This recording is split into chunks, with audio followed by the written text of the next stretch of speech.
So mga katsokaran, dito nga po tayo sa tahanang Damayang Kristiyanos, San Jose City. At kasalukuyan po tayo, yung ating mga kasamang mamamahayag, mga broadcaster na mula po sa iba't ibang himpilan ng radyo sa lalawigan ng Nueva Ecija, pinamumunuan ng ating station manager, Ms. Joy Galvez Nominado, na sa interperson ng Vanguard Radio Network na bibigay po ng ilang mga personal na pangangailangan dito po sa mga residente nitong TDK.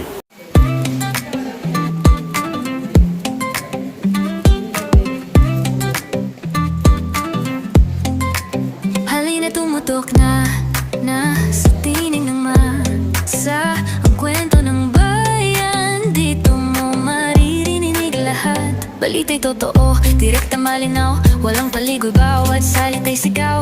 Para sa tao, hindi lang palabas, impormasyon na para sa lahat. May sasay bawat talakayan, damdamin at tiwa'y pinagsasama yan. Hindi lang chika, may kabuluhan, hatid sa inyo ng buong katapatan.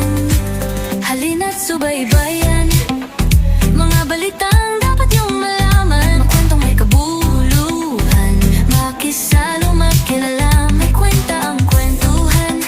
May istoryang ekstraordinaryo, may inspirasyong totoo, usapang may iisip at puso. Sa bawat tinig na naririnig ay tinig mo rin, di ka naiba.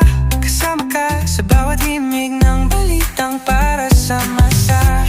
Tahanang Damayang Kristiyanos, mga personal hygiene kits at yun din po yung mga ilang panglaman sikmura. Ako, kanina po, marami tayong nakausap sa kanila. Sa ngayon po, mayroong 24 na residente, 24 na elderly, abandoned elderly.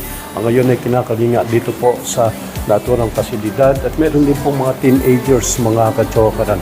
So ito po, isang paglilingkod pa rin ng inyong mga kasama na mga mamamahayag, mga broadcaster dito po sa lalawigan ng Nueva Ecija. Kasama, siyempre, ang 101.5 Big Sound FM at ang 1188 DZXO AM, At siyempre, pasasalamat natin doon sa mga tao na talagang nangangasiwa po sa kanila. Yung araw-araw kumakalinga sa kanila, mga caregiver, meron silang nurse, meron silang in charge dito sa pagluluto.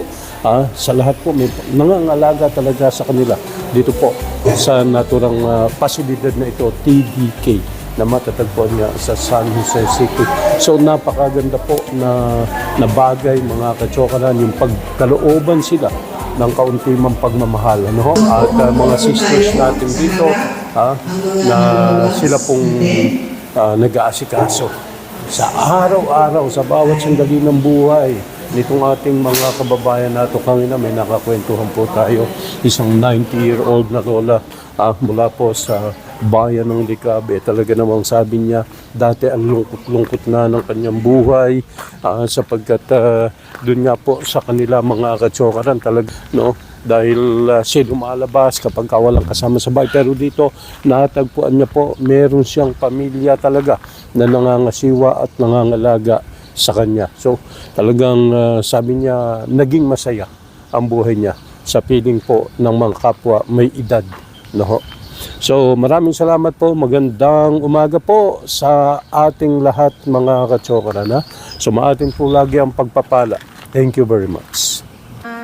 Ang TDK po ay napakahalaga po para sa amin kasi ito po yung tugon ng ating simbahan sa pangangailangan po ng ating lipunan na tumulong sa mga naghigit na nangangailangan. Lalong-lalo na po yung mga abandoned elderly na wala na pong kakayahan na alagaan yung kanilang sarili mismo.